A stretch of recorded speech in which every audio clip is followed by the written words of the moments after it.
Ayan mga ka-viewers, magandang hapon. So mayroon tayong i-repair at ito po ay isang rice cooker. Ayan. So ang problema nito mga ka-viewers ay hindi makaluto ng kanin dahil tuwing ginagamit nila ay ilang minuto pa lang pumipitik na kaagad yung kanyang yung kanyang lever switch ito. Pinaka lever switch niya. So pumipitik na kaagad. So hilaw yung kanilang kanin, hindi maluluto. Ayan. Yan, so mga kabers, ito po yung try natin i-repair kung ma-repair natin. So yan, so, pero bago pa tayo dito mag-start, sa mga bago pa lang sa aking YouTube channel, at huwag nyo pong kalimutang subscribe. Ayan, sa mga napadaan pa dito, huwag nyo kalimutang mag-subscribe at pinutin yung notification bell at ilagay sa all para ma-notified kayo kaagad sa video tuwing ako nag-upload. So at huwag nyo rin kalimutang i-share mga ka-viewers para makatulong tayo sa mga ibang gustong mag-DIY at mag-repair. So yan. Start tayo dito mga ka-viewers. So dahil ito ay may power, ang problema lang ay pumipitik agad tuwing ginagamit nila. So hindi maluluto yung kanilang kanin sa madaling salita. So ang una natin gawin dito mga ka-viewers, pag yan po ang problema sa ating rice cooker, pumipitik agad, hindi pa nga luto yung kanin. So ito, kailangan natin i-check muna itong kanyang heater plate. Yan. Kung ito ay, yan, tutulad nito, okay pa naman yung pinaka-heater plate niya. Hindi pa naman siya bako-bako. Yan. So, pangalawa natin gawin, dahil okay yan, ito check natin itong kanyang, ito dito. Yan, dahil hindi nagdala ng yung may-ari. Hindi nagdala yung kanyang pinaka-power cord. Hindi dinala. So, bali dalawa to siya mga kabers. Itong isa naman walang power. Ito.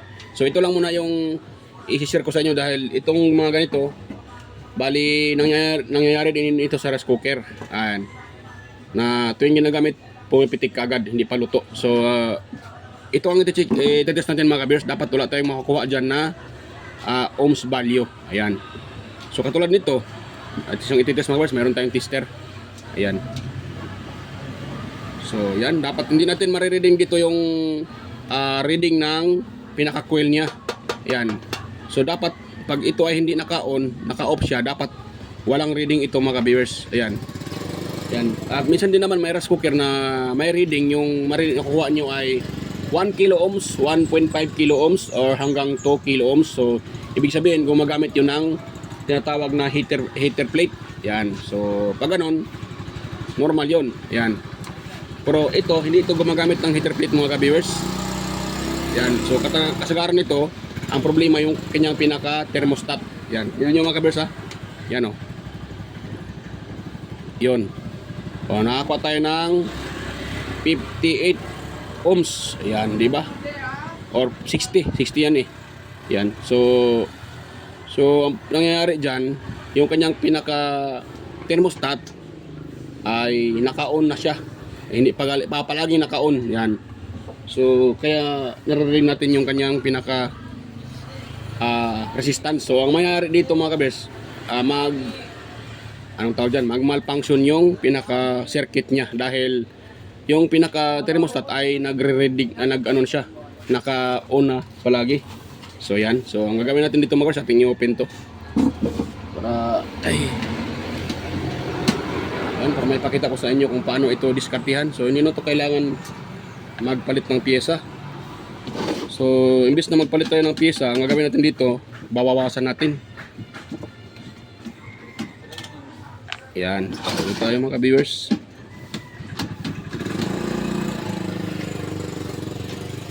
Ayun. So, kung nakita nyo ito yung sinasabi ko na pinaka-thermostat. Yan. So, dahil sunog yung kanin, ayan, pumipitik yung kanyang pinaka-lever switch at nasusunog yung kanin, ito yung may dahilan. Yan, dapat kasi yan hindi muna naka-on itong itong pinaka-thermostat na to. Iti-test natin para makita nyo.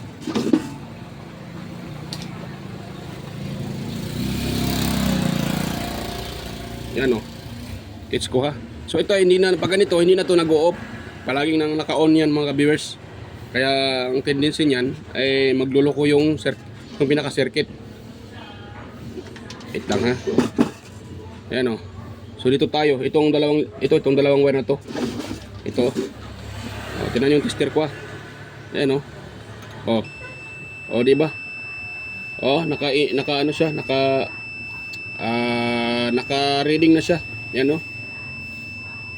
naka-engage na kaagad yung pinaka ano silalim, yung parang anong tawag diyan, yung parang manipis na yero na pag mainit na yung kanin or yung na-reach na talaga niya yung pinakamainit na ay pumipitik yun siya para i-cut off yung circuit, yung pinaka-circuito. Pero ito ay hindi na bumabalik, hindi na siya bumabalik. Palagi na siyang naka-on. Ayan, di ba? So palagi na naka-on yun. So ang tendency hindi na nag-off itong itong connection, di ba? Meron yan dito dadaan yan sa ito pinaka-lever switch, contact switch at dumiretso dito. So dahil hindi na siya nag-off yun, palagi naka-on. So kaya nga nare-reading natin dito, meron tayong nare-reading na dito. Itong dalawang linya na yan, yung nare-reading natin ay galing dito yun, sa kanyang pinaka, ito dalawang linya na to, pinaka heater. Yan itong pinaka ano niya. 00 wait lang ha. Mali. Sorry mga viewers. Dito pala. Mali yung natumbok ko. So dito. Ito yung pinaka ano niya, pinaka heater. Yun 59 ohms, di ba? 59 ohms. Ayun. So, dapat yan, pag hindi naka-on itong rice cooker, ito, hindi nakababa itong, itong pinaka-lever switch niya, dapat wala tayong marireading dyan. Hindi natin marireading yung reading ng pinaka, pinaka heater niya. Ito, pinaka filament heater niya. So, ito, pinaka main heater. So, dapat natin marireading yan. Pero sa scenario na to, kahit hindi pa naka-on yung yung rice cooker, hindi pa natin binababa yung kanyang pinaka lever switch. Ayun meron na tayong nare-reading. Ayan. Ayun. 60 ohms or 58, bumababa pa ng konti pero 60 ohms yan mga ka-viewers. Di ba? Mayroon. So para mawala yan, ang gagawin natin dito para magbalik sa normal to, mayroon tayong tanggalin diyan. Ayan. So ito nang gagawin niyo mga ka-viewers. Yan, ituturo ko sa inyo ang pinaka technique na hindi na kailangang magpalit, hindi na nyo kailangang palitan ito kasi ang may problema ayan, yung malipis na bakal sa ilalim, yung parang siya, nagkukontak na. So kaya nga tinitest ko dito, nagbabase yung tester dahil nagkukontak. Dapat kasi yun, naka-off yun siya, yan, walang contact yan. So natin ko sa inyo, i-share ko sa inyo kung paano tanggalin yan. Ito gawin nyo mga kaberso. Yan, kita nyo yan, ito. Ang gagawin nyo dyan, ating tatanggalin yan. Tapos, bago nyo tanggalin yan, ipopost nyo muna itong kanyang pinaka ipopost nyo kunti sa baba. Ayan. Tapos, kuha lang kayo ng plies. Itong plies na to. Yan. Or, long nose pwede. Tapos, itutis nyo siya pataas para matanggal. Ayan. Yun. Di ba? Lumuwag na. So, pag lumuwag na, huwag nyo bitawan ito mga kabersa. Dahil pag yun ay binibitawan nyo, or bibitawan nyo yan, yung parang pin na puti na tumutulak doon sa pinaka niya ay matanggal, tawag dyan, mahulog yon at hindi nyo na mai-repair. So ganun lang lang, ibaba ko muna baka mahulog. Yan, tutulak ko muna. Yan, tapos lagyan ko para makita nyo. Ayan. So yan, dahil na ipopost ko ito mga ka-viewers, ayan, ito tatanggalin ko. Ayan, so dahan-dahan lang. So andun yung puti So kita nyo yung sa gitna puti. Diyon po ang sinasabi ko na pin na tumutulak diyan sa pinaka contact niya. So itong washer, ito lang po yung tatanggalin natin itong washer na to. Yung iba, ito ay pinapanipis nila or ginaano sa hasaan para ninipis or palitan ng manipis. Pero pwede naman kahit hindi na to palitan mga ka-viewers. Tingnan nyo So ito hindi ko na to isauli. Tatanggalin ko na ito. Ito lang po yung tatanggalin ko at maging okay na yan, maging normal na yan. So yan, isauli ko na itong pinaka niya. Ito, yung parang tornilyo or lock. Yan. So wag nyong bitawan Ipopost nyo din bago nyo bitawan yan. Yung na lock nyo na yung pinaka tornilyo. Yan. So titest nyo siya mga ka-viewers. Yan, hindi pala kita. Ayun. So bibitawan ko na dahil nakano na yun. So ngayon, dahil nakalagay na yan, kulang pa yan mga ka-viewers. Pihitin pa natin. Dapat yung habang pinipihit nyo siya, mayroon kayong maririnig na gumagano'n pumipitik. Ayan. Pag may pumipitik, so pag pitik niya, so pihitin nyo pa ng konti lang. Yan. Tinan nyo Iano ko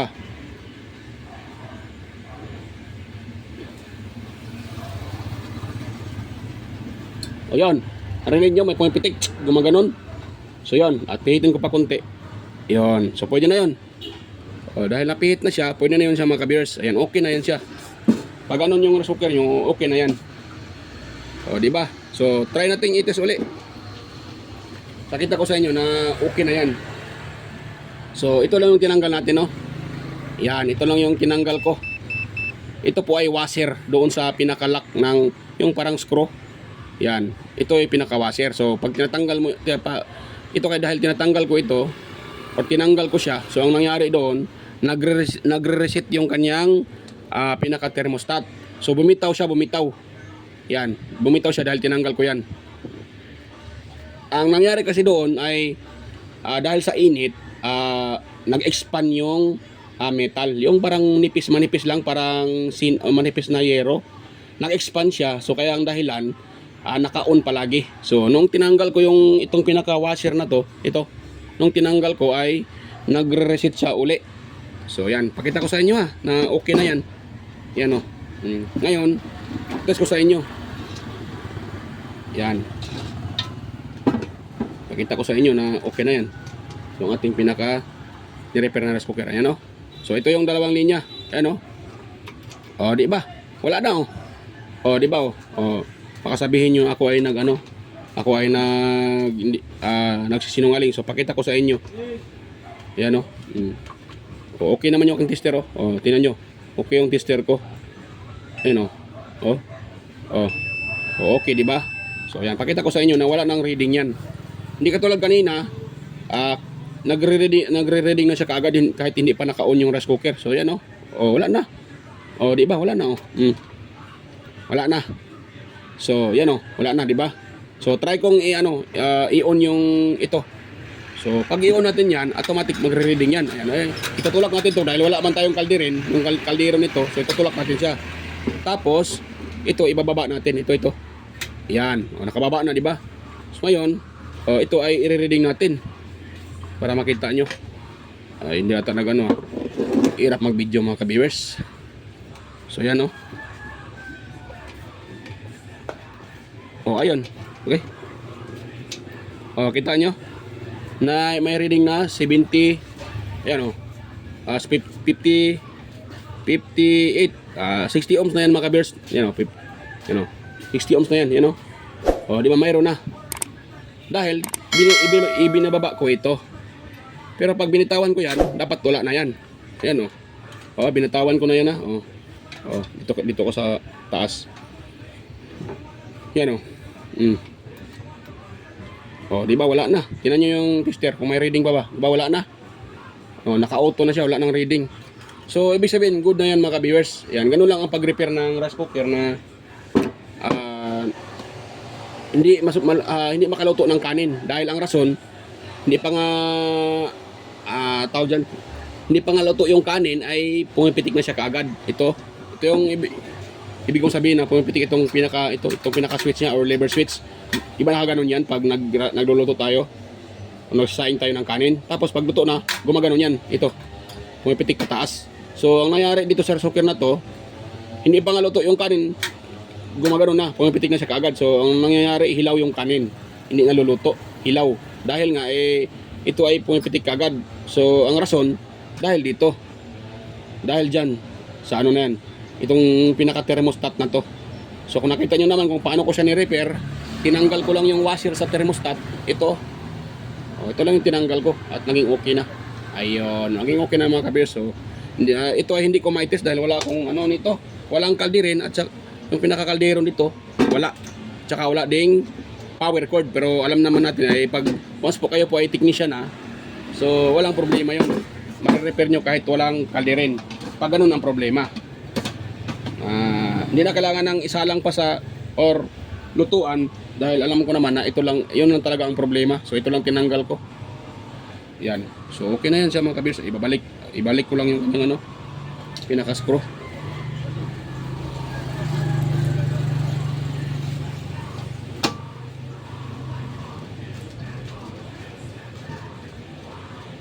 Yan.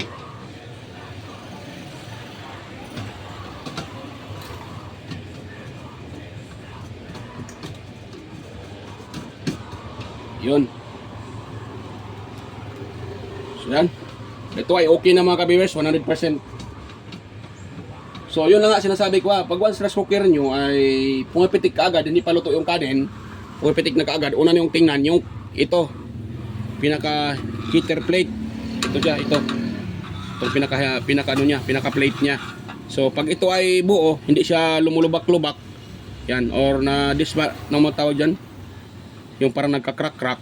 So okay yan. Pangalawa, ang tingnan nyo yung kalderin ng inyong rice cooker. Baka naman ginagamit nyo sa uling or sa gasol. So magdi-deform yung pinaka-puwet ng inyong kalderin. So mangyayari, gumaganon niya siya. Gumaganon, no?